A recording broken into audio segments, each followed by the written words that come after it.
Welcome back everybody to Madden 17 News. My name is Mr. Hurricane, and today we're breaking down the top 5 defensive ends in Madden 17. I've done a bunch of these top 5s for other position groups, so if you're not caught up on the rating news or just the Madden 17 news in general, check out my Madden 17 News playlist linked down below in the description. Also in the description is the link to the article that I'm talking about with the top 5 defensive ends if you would like to follow along. Now, there are a lot of things that I question in this top 5. This is probably the one I disagree with the most or have the most questions with. We'll start with number 1, and this isn't surprising yet. Of course, JJ Watt is here, and he is a 99 as I expected. So the second 99 we've seen, it's him and Rob Gronkowski. Watt has 97 strength, 98 block shedding, 99 power moves, 92 finesse moves, 97 pursuit, and 78 catching as well. Watt is extremely versatile, talented, and pretty much impossible to block. In 2015, he had 76 tackles, 3 forced fumbles, and led the league with 17.5 sacks. Now we get to number 2, and the overall drops from 99 to 93. That's a 6 overall gap. And the second best defensive end in the game is Jerrell Casey of the Tennessee Titans. He has 91 strength, 92 block shedding, 98 power moves, 88 pursuit, and 89 play recognition. Just as we saw with the defensive tackle top 5, we're seeing that the best players are the ones that can both get after the quarterback and stop the run. Next at number 3, we have Eagles defensive end Brandon Graham, who is a 92 overall with 80 speed, 87 acceleration, 97 power moves, 87 finesse moves, and 91 pursuit. His overall, it says, has risen from 86 to 92 in just one season, and combine that with the fact that it looks like the overall scale has been altered in some way, that's a pretty sizable increase for Brandon Graham. He's great at getting after the passer. He has 97 power moves, along with that 80 speed coming off the edge. It's a great combination.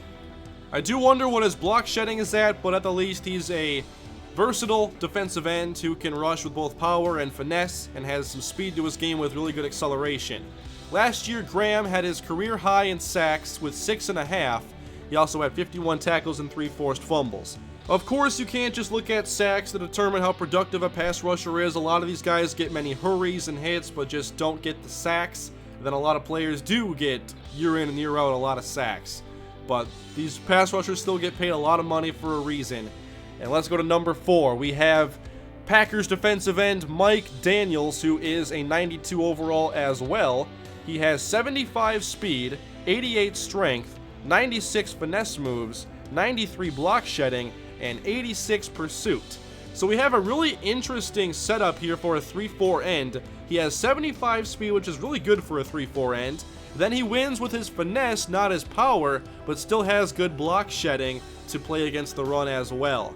So Mike Daniels is a great defensive end in this game with a unique set of skills. I do expect his power moves are probably pretty high, but they're not listed here, and at the least his finesse move is pretty much unrivaled when it comes to 3-4 ends. Of course, JJ Watt's ratings are all very good, but even Mike Daniels has a better finesse move. Last year, Daniels had 49 tackles, 1 forced fumble, and 4 sacks. Now at number 5, you guys saw this earlier with the first screenshot, but number 5 is Olivier Vernon of the New York Giants at 91 overall. He has 81 speed, 87 acceleration, 97 power moves, 80 finesse moves, and 95 block shedding. Vernon went on a tear the last 8 games of the season, and it awarded him a huge contract from the New York Giants. He is only behind Fletcher Cox when it comes to average money per year from 4-3 defensive ends. And if you put 3-4 DNs in the mix, he's still third with Muhammad Wilkerson in first place. By the way, Muhammad Wilkerson, not in this list. That's one of the issues I have. Now, Olivier Vernon, of course, he's been a really good player for a while, but those last 8 games in a contract year, there's no better time for you to go off than that. Now, last year his stats were 61 tackles, no forced fumbles, 7.5 sacks, but he was incredibly productive those last 8 games. Maybe not in terms of sacks, but in terms of just being disruptive, helping against the run, still getting pressure, Vernon was pretty much unmatched the second half of the season. So do you think he deserves to have ratings like a 97 power move or a 95 block shedding? Have we seen a big enough sample size? Is that 8 games enough? Regardless, I think there are a couple names that deserve to be in this list that aren't. The first one I was thinking we'd see at number 2 was Khalil Mack. He played end and linebacker last year. I'm not sure about his snap counts at either position. The Raiders list him at defensive end. I'm guessing they just have him as a linebacker in Madden, and that's where you're going to see him in the top 5 most likely. But beyond that, I still think that we're missing Muhammad Wilkerson, who wasn't in the defensive tackle one either. And we're also missing Michael Bennett. And I think Bennett should be a lot higher than a 91 where Vernon is. Bennett has been dominant since he arrived in Seattle, and there hasn't been much slowing down for him. And I think that he deserves to be in this top 5 along with Wilkerson. So this ends up being the top 5 I disagree with the most. But that doesn't really mean a whole lot because these ratings are dynamic and they'll change every week. And then you'll probably see a lot of changes, I'm guessing, at the top of these lists because there is a lot of recency bias.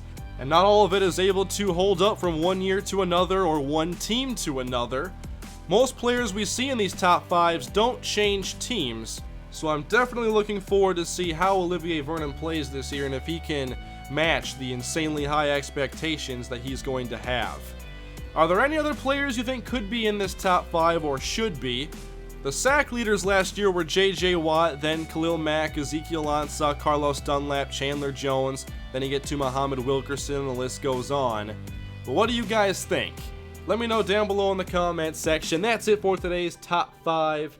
Thank you all for watching. Remember to subscribe for more Madden 17 news and content when the game releases in August. And I will see you guys next time. Have a great day.